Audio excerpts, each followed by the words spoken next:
Now, back to the imminent departure of the Honorable Louis Farrakhan to the great mother wheel or mother plane, which will come through his crucifixion, part of it, by the Synagogue of Satan's flood of slander coming through Hollywood and other mass media pathways. And this is described in the book of Revelations in the Bible.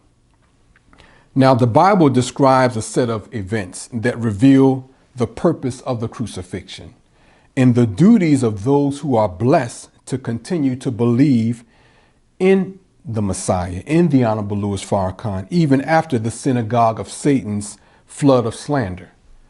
Now, if you believe in the Honorable Louis Farrakhan after their flood of slander, you have indeed been blessed. And if you disbelieve in him, then you have been cursed. I'll just put it that simple.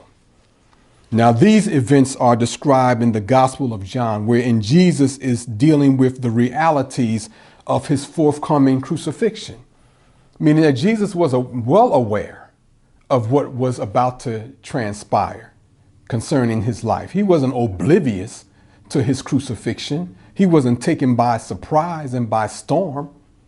And it says it in these verses. Jesus states, "Now is my soul troubled, and what shall I say? Father, save me from this hour. But for this cause came I unto this hour. Father, glorify thy name." Then came there a voice from heaven saying, "I have glorified it and will glorify it again." The people therefore that stood by heard it, and they said that it thundered. Others said, "An angel spake to him." Jesus answered and said, "This voice came not because of me, but for your sakes. Now is the judgment of this world. Now shall the prince of this world be cast out. And I, if I be lifted up from the earth, will draw all men unto me."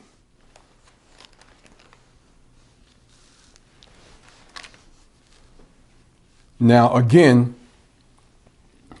Jesus is well aware of the circumstances involving, and he understands it's not for my sake, but for your sake. We're going to take that up in another message, Allah willing.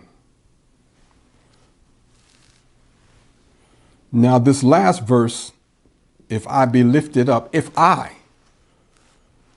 be lifted up from the earth, will draw all men unto me. This last verse applies to the Honorable Elijah Muhammad and the Honorable Louis Farrakhan, because by lifting up either, you lift up both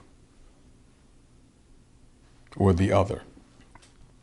And that which is being lifted is the teachings and divine guidance that both men brought, which will continue to transform people, releasing them from the grip of the Synagogue of Satan.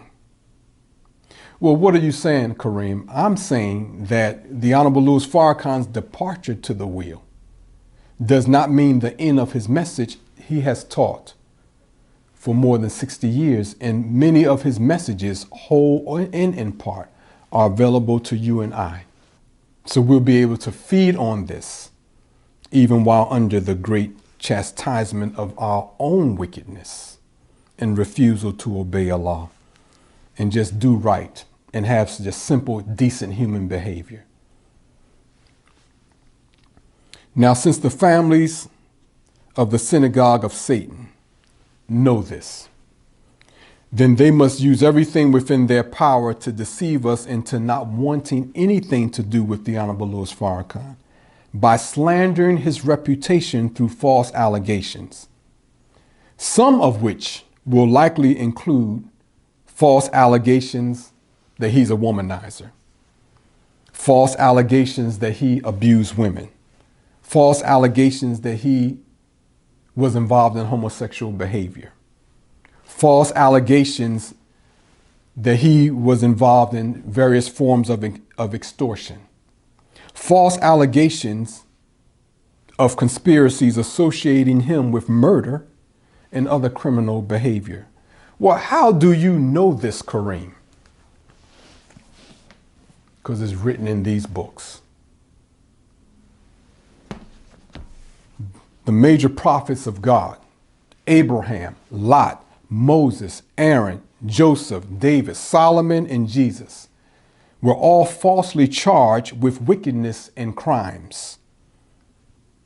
So the defense of the Messiah's domestic life, that is the Honorable Louis Farrakhan's domestic life, will have a ripple effect because it will exonerate these and other prophets from these false charges.